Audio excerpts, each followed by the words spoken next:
তাই আমার বিদায় নিতে হইব। আর বিদায় বেলা একটা শায়রি হয়ে যাক। হোক। আসো ইংলিশ কাম আর যাও ইংলিশ গো। ওয়া ওয়া ওয়া ওয়া আসো ইংলিশ কাম আর যাও ইংলিশ গো। ওয়া ওয়া ওয়া। চইলে যাইতাছি আমি, থাক তোরা নাটকির পু। এই এসিবি হারাই ভালো হইব না, যাওয়ার সময় গালি দিয়ে গেল। বর্তমান সময়ে সবাই রুস্টার, কারণ ইউটিউব ফেসবুকে সব জায়গাতেই একজন আরেকজনের নিয়ে সমালোচনা করতেছে, সেই হিসাবে সবাই রুস্টার। আবার অনেকে আছে ফানি ভিডিওর মাধ্যমে রোস্ট করে, আবার সেই সব রোস্ট মানুষের ভালো লাগে, কারণ বিনোদনের সাথে অন্যকে পচানো হয়। আমার কাছেও ভালো লাগে, আমিও চাই সবার কন্টেন্ট রোস্ট নিয়ে হোক, কারণ দেশের আবর্জনাগুলো পরিষ্কার হবে। বাংলাদেশের এই কাপল ব্লগারদের নিয়ে সবার একটু ক্ষোভ, কারণ যারা কাপল ব্লগ করে সেই সব ছেলেরা মেরুদণ্ডহীন, তাই বউকে দেখিয়ে ভিডিও করে ডলার ইনকাম করে, আর তাদেরকেই ওমর ফানি ভিডিওর মাধ্যমে করে দিয়েছে। তো সে প্রথমে কাপল ব্লগারদের রোস্ট করে, সেটা মোটামুটি প্রায় 5.7 মিলিয়ন ভিউজ হয়, যা আমারও ভালো লাগে। তো ওমর আবার সেটার পার্ট 2 করে, সেটা কেমন ছিল তাই তোমাদের সাথে শেয়ার করব। So guys, welcome to my brand new video. This is me Wahid, let's begin.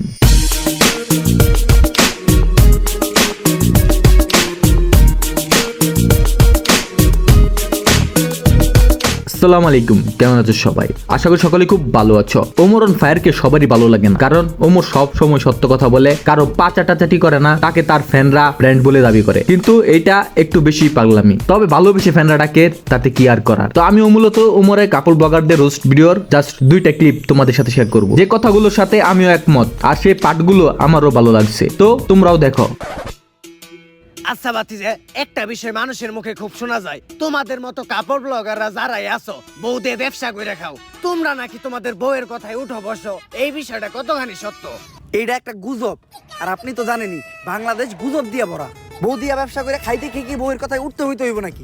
আর যারা বউয়ের কথায় উঠে আর বহে তারা কি পুরুষ নাকি? যারা বউ দিয়ে ব্যবসা করে খায় তারাও তো পুরুষ না। জোস, এই কথাটা আসলেই জোস। যারা বউরে দিয়ে ব্যবসা করে তারাও পুরুষ না। জোস ছিল।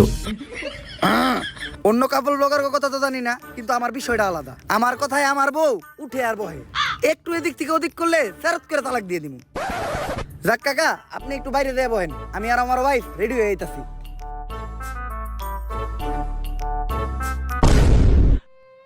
তোর কথায় আমি উঠি আর বহি? না জান, আমি তোমার কথায় উঠি আর বহি। তুমি কইলে উঠবো, তুমি কইলে বমু, তুমি যদি কও হইয়া পড়মু। আর কি কইছস? তুই আমার তালাক দিবি? তালাক তো তোরে আমি দিমু। না জান, তুমি আমার তালাক দিও না। তুমি যদি আমার তালাক দাও তাহলে আমার বউ ব্যবসা থাকবো না, আর বউ ব্যবসা না থাকলে আমার ভিক্ষা কইরা খাওয়া ছাড়া কোনো উপায় থাকবো না। কারণ এমনিতে আমাকে কাপড় ব্লগার কো মেরুদণ্ড নাই, কোনো কাজ কাম করে খাইতে পারি না, তাই তো বউ ইচ্ছা খাই। আর এমনিতেই ঘরে সব কাম কাজ তো আমি করি, তোমার যেতে খালি ভিডিওটাই করাই, তাই তুমি প্লিজ আমার তালাক দিও না। একদম পুরোপুরি কথার মিল আছে ভাই, পারেনও বটে। এত এত ফান্নি স্ক্রিপ্ট কই থেকে পান? কাপড় ব্লগাররা ক্যামেরার সামনে ঠিক এমনই পার্ট নিয়ে চলে, কিন্তু ক্যামেরার আড়ালে শালারা নিশ্চয়ই এমনই। তো এই পার্টটা জোস ছিল। এখন দ্বিতীয় পার্ট শেয়ার করব, আশা করি সেটা তোমাদের ভালো লাগবে। আবার হয়তো অনেকে অলরেডি ওমরের ভিডিওটা দেখেও ফেলেছো, তো কারা কারা অলরেডি দেখেছো কমেন্ট করে জানাও। তো দ্বিতীয় পার্টটা দেখো। কি হইলো? আমাকে আন্দোলনের মাঝখান থেকে আমাকে এইভাবে উঠাই আনা হইলো কে? তগরে এখন তগর হয়ে পাঠানো হইব। এ বসাও করে এনে, তোমার বসতে হবে না। মাল দুটার দেখছো, এই যে মালু আর চালু এমন বাইরেন বাইরেবো, ডাকবিও করে খালু। এই জায়গায় আমার দোষটা কি? আমি তো খালি বউ বেচতেই খাইছি, আমার বউ দিয়ে আমি ব্যবসা করবো, তোকে সমস্যা কি? এই সেম কথাটাই কাপল ব্লগাররা বলে। তারা বলে আমাদের বউ দিয়ে আমরা ভিডিও করি, তোমাদের কি? এই জন্যই তো তোরে তোর বউ সহ তোকে লজ্জা ছাড়া ঘুরে পাঠাই দিতেছি। আমি এই গ্রহ ছেড়ে যাবো না, কারণ ওই গ্রহে ফেসবুক নাই, টিকটক নাই, আমি বউ ব্যবসা করে খাইতে পারবো না। আর ইউটিউবে তো কাপল ব্লগার করে কেউ চুচেও না, তাই আমাকে এই গ্রহে রেখে দেন।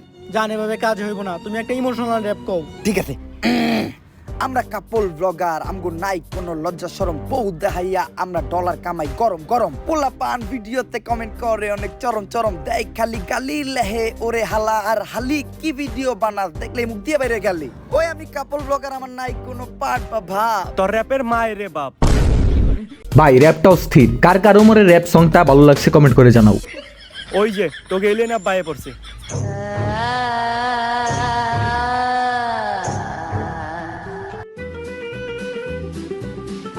কেডারে আমাগো কাপড় ব্লগার গো দিছে ঠেক, উই আর ব্যাক। তগ গ্রহের প্রাণী তোরাই নিয়ে যা। অগরে নেওয়ার লিগে তম তো গ্রহ পাঠাই নাই। নিবি না তো খারো, আমগো গ্রহ থেকে একটা টিকটক আর তোকে গ্রহে পাঠাইতেছি, একাই তোকে পুরো জাতি ধ্বংস করে লইব। এই না তাই দরকার নাই, আমাকে প্রাণী আমাকে ফেরত দে, আমরা নিয়ে যাইতেছি। তাও তো গ্রহ থেকে কোনো প্রতিবন্ধী দিস না। ভাই কাপল ব্লগে টিকটকারদের রোজ, তবে ওমরও কিন্তু টিকটক করে, তো যারা উল্টাপাল্টা টিকটক করে তাদের জন্য আর কি। যা তোরা।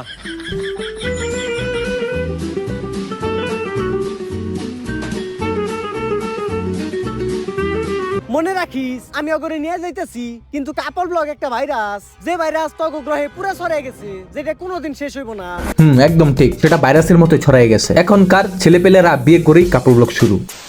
তো এই দুইটা পার্টই আমার কাছে ভালো লাগছে, কারণ দুইটা ভিডিও ক্লিপের কথায় আমার মনের কথাগুলো প্রকাশ পাইছে। এখন ওমরকে নিয়ে কিছু কথা বলি। আমার মনে হয় ওমরের মাসে মাসে এমন দুইটা রোস্টিং ভিডিও দেওয়া প্রয়োজন। ওমর টিকটকে অ্যাক্টিভ না হয়ে ইউটিউবে অ্যাক্টিভ হোক, সেটা তার ফ্যানদের চাওয়া। তার আবার পার্সোনাল ব্লগের চ্যানেলও আছে, সেটাতেও তার সময় কম দেওয়া দরকার। তার মেইন চ্যানেলে বেশি ফোকাস করা প্রয়োজন। আর ভিডিওতে শুধু রোস্ট করলেই হবে না, তাদের পেজ টেজ গুলো রিপোর্ট করার জন্য সাবস্ক্রাইবারদের বলতে হবে। আর ওমরের ফ্যানরা ওমরের কথা শুনবে, তাই ওমরের প্রতিটি রোস্টিং ভিডিওর শেষে রিপোর্ট মারার কথাটা বললেই ভালো হতো। তো তোমরা কে কে ওমরের ফ্যান তারা কমেন্ট করে জানাও, আর ভিডিওটা বেশি বেশি লাইক করো, কমেন্ট করো। ভিডিওটা ভালো লাগলে অন্যদের সাথে শেয়ার দিও, চ্যানেলটিকে সাবস্ক্রাইব করে পাশে থেকো। দেখা হবে নতুন কোনো ভিডিওতে। সেই সাথে সবাই ভালো থাকো, সুস্থ থাকো।